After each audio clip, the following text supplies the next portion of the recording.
back into what they are.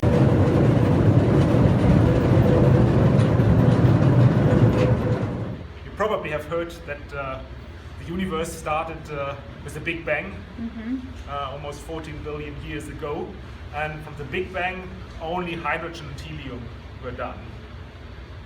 But all the other elements which are around us, potassium which is here in our bones, the air which we breathe, oxygen, carbon which is very important, all of these elements, they were done in stars in a later phase during the evolution of the universe, and it still happens today.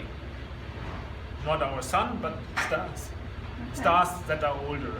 And for that, you need neutrons inside the star.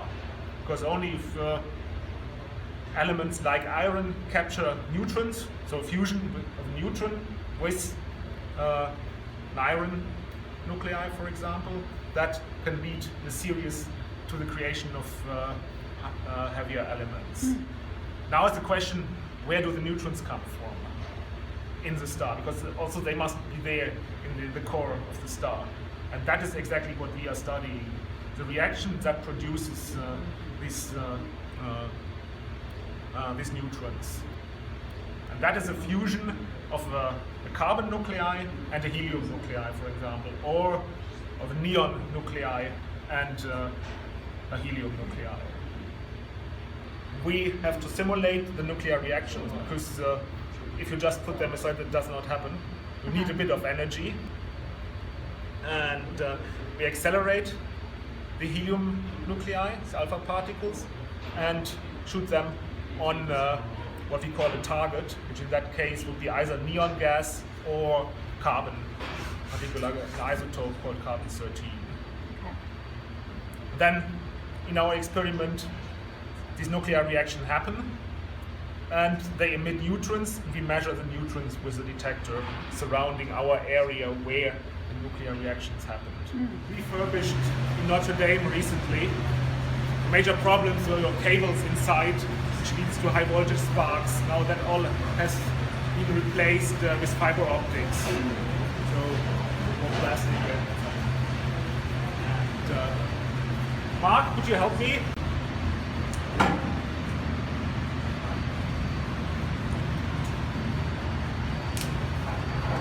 Basically the acceleration range.